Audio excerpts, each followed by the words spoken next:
I'm Sharmila. Today I'm going to present my research title, A Study on Street Food Vendors in Madurai City under the guidance of Dr. Brinda Ma'am, Head of the Department. Why this title? Because I had the personal interest in street food business. Nowadays, many people can interested in start a small business with low investment. So in street food vending is one such opportunities. Since street food business is very common in Madurai, I interested in understanding how vendors start and manage their business and what are the challenges they faced. In this slide, we shows that literature reviews and research gap. So I found out that 21 literature reviews from various search engines, journals and books. And these literature reviews can identify my research gap.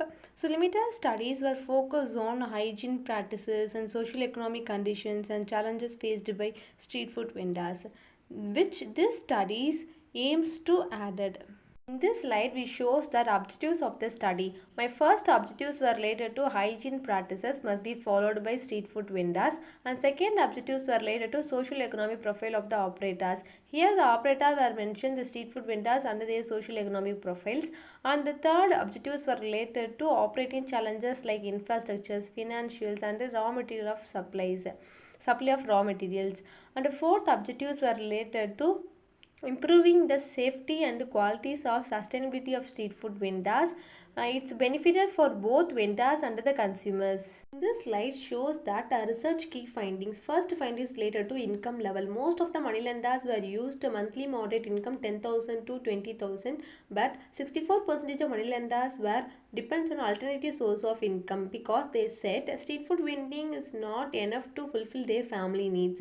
Second key findings, financial burdens. Most of the moneylenders were depends on external loans like informal moneylenders. They get pressure from them, and interest rate also exceeding the 11%. This financial burden makes difficult to improve the street food business. Third key finding is related to operations and compliances. 42% operates a mobile card and 50% responded to relocate at least once due to the increased rent and municipal rights.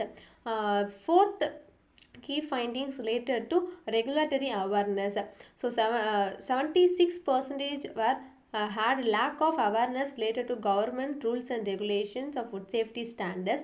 So among these, 66% are willing to attend the programs like food safety standards and government's regulations to improve their business. So in this slide, we shows that suggestion.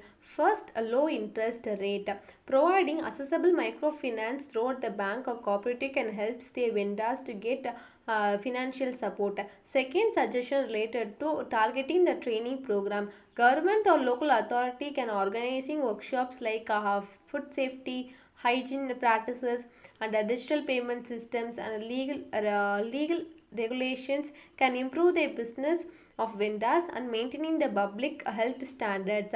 Third suggestions were related to dedicating the vending zones for facilitating the street food areas like water supply, water disposal, infrastructure facilities to benefit the vendors and the consumers, and provided their safety and organized environmental structure. Conclusion of the studies. Street foods provide employment opportunities and affordable in Madurai. Most of the vendors were depends on these business because for their main livelihoods. Vendors can face many challenges like infrastructures, financials and day-to-day regularity challenges.